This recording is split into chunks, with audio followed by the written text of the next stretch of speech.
All right, greetings everybody, and welcome to week number 3. That is right, week number 3 of your 7314 class, which is your reference class. As always, I'm your professor, Dr. J.S.K. Austin. And what we are going to do this week is a quick state of the course update, and then I'm going to tell you about 2 common APA mistakes that students always make that I try to warn you all not to make.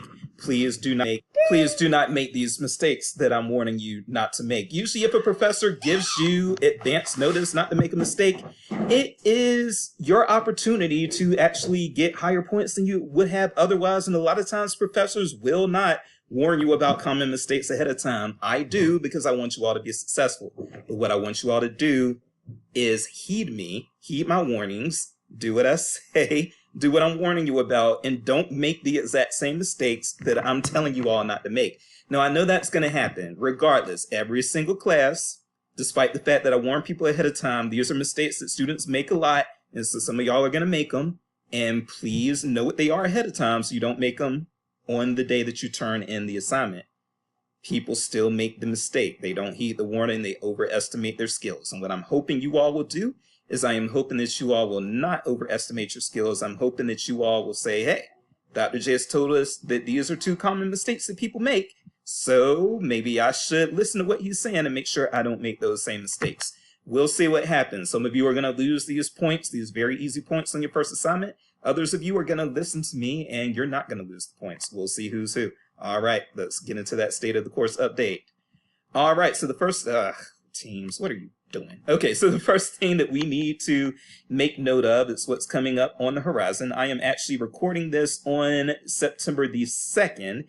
So on September the 8th, the things that you have to be on the lookout for, and you've got two things that are due this coming Sunday. One of them is your discussion board prompt number 2, which you all this was a 2-week discussion board prompt. So you all have been doing a very good job as far as doing your first post on this prompt. But you need to go ahead and if you have not done the first post, go ahead and do it and do your second post. All of it needs to be done by Sunday at 11:59 p.m. Central Time. Now, again, there's a little bit of a grace period. I'm not going to be up at that time, making sure you all turn things in on time. So as long as you get it to me by Monday morning, you're going to be perfectly fine, okay? But get it to me before I wake up on Monday morning. And since you don't know exactly when that is, just get it done on Sunday night. The other thing that you have coming up is this database unassignment, where, again, you are going to have to take these fields from a database. You see this right here. You take these fields, you take these fields from the prompt. I'm sorry, I said from the database. Take these fields from the prompt. You will see this is your format below. You copy and then you just replace whatever is the information that's loaded here is for cables, and you will switch out cables with whatever you were assigned. Now, again, if you want to switch databases or trade databases with a classmate or something like that, you need to let me know. And actually, somebody has already done that. So you are allowed to do that, but you have to let me know. Those are your 2 things that are due this coming Sunday. Again, discussion board prompt number 2 and the database unassignment. Also, however, your virtual reference practice partners have been assigned. So if you have not reached out to them, I posted this announcement on the 31st, so that was Saturday. If you have, that was Saturday. So if you have not reached out to your partner yet, you need to go ahead and get on the ball and do that, because people's schedules fill up really quick. So you don't want to wait a week before the assignment before reaching out to your partner. Go ahead and do that now and schedule your times. All right, and that's pretty much it for what you need to know for the state of the course update right now. And so we are going to go into those 2 common APA mistakes. Give me one moment. All right, so the first thing to know is that we can use the Purdue OWL to get through any of our APA requirements for this class. So I think I do have a recommendation that if you wish to, you can buy the APA style guide. However, the style guide is not necessary for the work that I make you all do in this course. Yeah. All right, hold on, everybody. We're going to take a little break so that my little one can say hi to everyone. She's the type of person who wants to see all of you succeed just like her father does. So with that said, I'm going to let her say her piece, and then she is going to move on. So, I want to wish too. All right, so say, I wish you all a happy semester. I wish you all a happy semester. And I hope that all of you get A pluses. All right, and now say take care, everybody, and good luck with the semester. Mister. All right, good job. All right, everybody. So the first thing that you need to be aware of is that, yes, you do not need to actually purchase the APA style guide, not for this class. Now, your library, if you work at a library already, may already have the APA style guide anyway. But for the purposes of my class, you actually can get through what you need to get through with the Purdue OWL. So if you haven't heard of the Purdue OWL, if you've been out of school for a while and that sounds unfamiliar to you, don't worry, I've got you covered. All you have to do, the Purdue OWL is free, and if you go to Google and just put in Purdue OWL APA, it will get you exactly where you need to go. The general format for APA, and this is a free resource, and you can use it to help format your citations. And here's one thing that I want you all to remember is that these citation softwares like Zotero, they are not 100%. And then the auto-generated citations that you see in the databases, those are not 100%. Those are accurate about 80% of the time. 80% may sound good, but what 80% of the time means is that if you have a works cited page of 10 references, or if you have a references page in APA of 10 references, if those things are right only 80% of the time, that means that if you just copy and paste those without checking, you're probably going to get at least 2 of them wrong. Okay, and that's why I tell you, double check. Do your human double check. Do not depend on that citation software, because if I see something wrong, I'm going to mark you wrong, and you're not going to be able to blame that citation software. That is on you. That is your responsibility. All of you are adults. All of you have undergraduate degrees. I'm expecting adult level work and competence from you. So with that said, there are two common mistakes that students will make habitually when it comes to formatting their APA. And so I was noticing these common mistakes actually way back when I was in South Carolina. And so I started warning about those mistakes back in South Carolina then. And then once I got here, I was seeing the same mistakes. So I was like, well, my students at Missouri are just as great as my students in South Carolina. They deserve the same warnings. So I am going to give you all the same warning that I gave them. And I hope that you all, again, will heed. So first things first, this one is simple. This one is one that once it's explained to the students, they tend to not get this one wrong too much. But before I started giving people warning, they were getting this wrong left and right. So how you format for authors in the reference list, and I'm talking about in the references list. This is not a works cited list. That is for MLA. This is a references list in APA. So when you are doing your APA references list, even if you have the first and middle names of your authors, you do not put them, and that is something that people get wrong a lot, especially if they don't heed my warning video. So as you will see right here, and it says right here, single author, last name first, followed by author initials. And as you see, and we will scroll down, you will not see a first name or a middle name written out anywhere. It is always last name, comma, first initial, period. And then if you have the middle initial, period. You will not see anything written out. And I'm going to scroll down just to show you. You see S. Ahmad here. Okay, oops, sorry about that. That was Dr. Jason's fault. Whoops. You see S. Ahmad there. You see C.J. Soto there. You see O.P. John there. Even if you know these first names and these first and middle names, these given names, you do not write them out. And you see this consistently, not once have you seen a given name written out, okay? They have been initialized the entire time. So this also goes back to me. You all know, and some of you will end up possibly citing me in your papers. If you do that, my name is Austin, comma, J, period, K, period, on your reference list. It's not Austin, comma, Jason Kelly. If you put that, I will mark you wrong. Even if you know my first and middle name, you do not write it out. My name on your reference list is Austin, comma, J, period, K, period. Okay? So that is the first common mistake that people make, is writing out those first and middle names. And I know one of you at least is going to do it, even after I warned you not to. But you'll get the hint once you lose those points. Now, the second thing that I want to warn you all about is a little bit more tricky, but again, if you pay attention to what I'm saying, you will be just fine. We're going to start with books. Here's the thing. There is a different capitalization casing in APA. Let me show you what I'm talking about.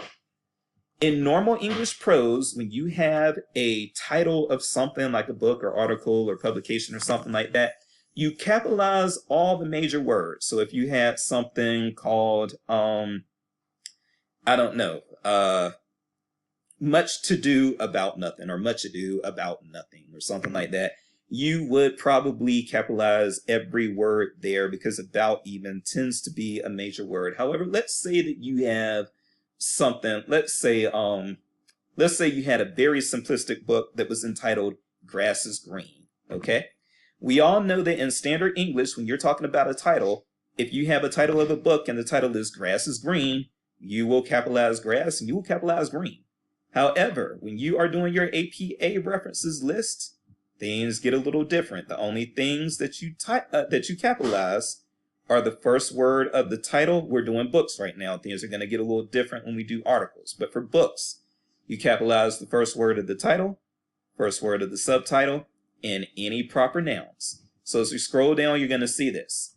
Now, the thing is, if an article like or the is part of the proper noun, you don't capitalize that. So yes, Alexander the Great is a proper noun, but you actually don't capitalize the, because even in this situation, the would be considered an article, and it's not going to be capitalized unless it's the first word of the title or the subtitle.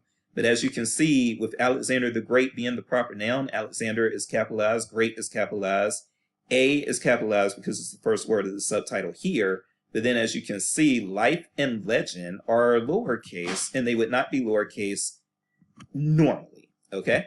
You see the same sort of thing happening over here. This is your book title, A New Companion to Mallory. What words are capitalized? A and Mallory, nothing else, okay? And as you scroll down, you see it more and more and more. Writing your journal article in 12 weeks, a guide to academic publishing success. The only thing that they capitalized are writing and A. All right. So forth and so on. The Norton Anthology of English Literature. English in this case is going to be a proper noun. The Middle Ages is also in this case a proper noun. Norton is a proper noun, but as you can see, anthology and literature are lowercase. So this is something I'm going to be expecting you all to keep up with, and if you get this wrong, I will be marking it down. Now, things get a little trickier once you get to articles. When you get to articles and periodicals, you only follow this weird capitalization scheme for the title of the article, but not the title of the publication. So again, we're talking about periodicals. Periodicals are publications which come out periodically and usually have a volume and issue number. For instance, a magazine, a newspaper, or an academic journal, these sorts of things have volume numbers, issue numbers, and they have articles, and they are published periodically. And so that would be your quote unquote periodical. Okay. Now, when you are working with a periodical, or citing a periodical, I should say, here you've got a sample citation of an article in the print journal. First of all, as you can see, the first name is not written out. But also, look, they are only following that weird capitalization system for the article title. And you can tell the article title from the title of the periodical based on what is italicized. So as you see here, they italicize the title of the periodical. They do not italicize the title of the article. Okay, so as you can see here, this is our periodical title. This is our article title. As you can see, the periodical follows the normal rules. You see new and criterion are capitalized, but as you can see with the article title, they're not doing that. Eclipse is lowercase, listening is lowercase. Let's scroll down and see some more examples. As you can see here, again, this is our publication title. The Purdue Journal of Self-Service Learning and International Engagement.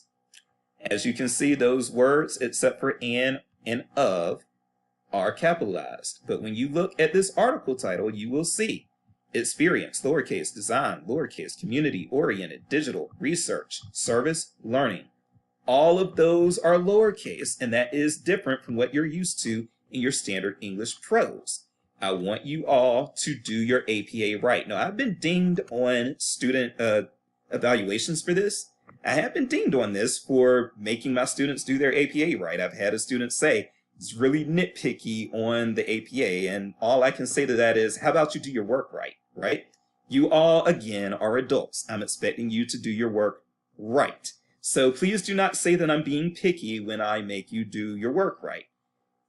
I know people in elementary school education, they make their students do their work right, and they dot them points if they do their work wrong.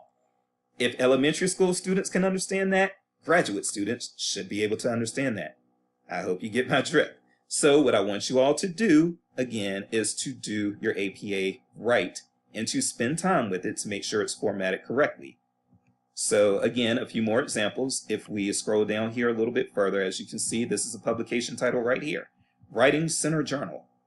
As you can see, all three of those words are capitalized. But as you can see with this article title, tell me exactly what it was that I was doing so bad. That's the name of the title, and then the subtitle, Understanding the Needs and Expectations of Working Class Students in Writing Centers. What words are capitalized, y'all? Tell. I, because it's I. That's different. And then once you get to your subtitle, understanding. None of the rest of these words are capitalized, okay? Magazine, better late than never. That's the article title. Only better is capitalized. Time, they capitalize that. It is a one-word title, but yes, you capitalize that. This is a better example. The Country Today, this is a newspaper. Country and Today are capitalized, but as you can see, the only word in the article title that's capitalized is cause, and everything else is lowercase. Now, there are some nuances with this to the internet as well, just to be honest with you, with the electronic sources. I'm actually going to show you all some grace on that, okay?